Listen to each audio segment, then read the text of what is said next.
오늘 선생님과 공부한 자연재해가 발생했을 때의 올바른 대처 방법에 대해서 정리학습 시작해 보도록 하겠습니다. 자, 우리나라의 경우에는요, 행정안전부와 기상청에서 태풍, 폭염, 한파, 폭설, 황사 등의 자연재해가 예상될 때 기상특보를 발령해서 국민들이 미리 대비할 수 있도록 도움을 주고 있다라는 거 공부했고요. 이런 자연재해 중에서 지진은 기상특보를 발령할 수가 없는데, 그 이유는 지금까지의 과학기술이 지진을 미리 예측할 수 없기 때문이라는 거 공부했습니다. 또 기상특보는요, 경보와 주의보, 이 두 가지가 있는데요. 주의보는 말 그대로 주의를 하면 되겠지만, 경보는 주의보다도 훨씬 위험한 거기 때문에 자연재해가 일어날 위험이 더 크니까 미리미리 대비를 해야 되겠죠. 자, 이런 자연재해가 막을 수는 없어요. 우리는 대처할 수 있습니다.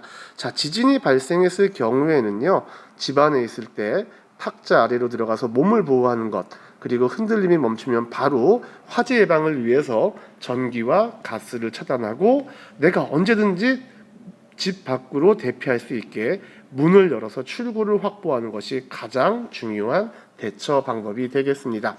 자, 등교나 하교 중일 때는요, 우리 신체 부위에서 가장 중요한 머리를 보호하기 위해서요, 가방이나 손으로 머리를 보호한다는 거.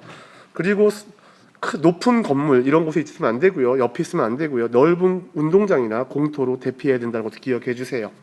자, 승강기 안에 있습니다. 이럴 경우에는요, 모든 층의 버튼을 다 눌러서 가장 먼저 열리는 층에서 내린 다음에 비상 계단을 이용해서 건물 밖으로 대피해야 됩니다.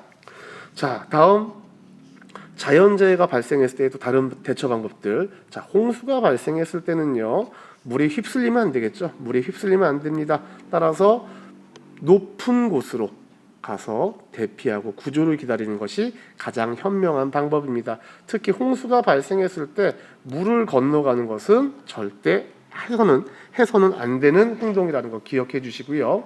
자, 태풍은요, 많은 비와 강한 바람을 동반한 거죠. 따라서 창문과 창틀이 바람 때문에 분리되어서 떨어져서 아래에 있는 사람들이 다치거나 피해를 주지 않게 하기 위해서 테이프로 단단히 고정을 시켜야 됩니다.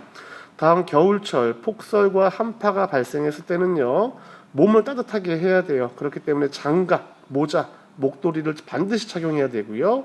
가급적 외출을 삼가하고요.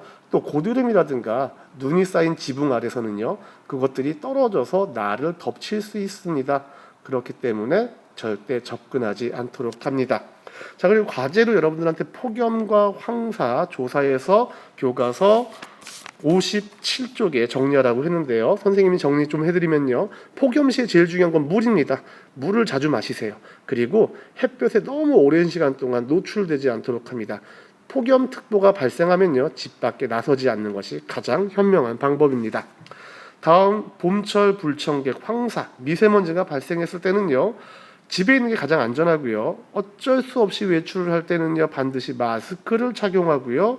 외출하고 돌아오면 손발을 깨끗이 씻는 습관을 가지도록 하세요.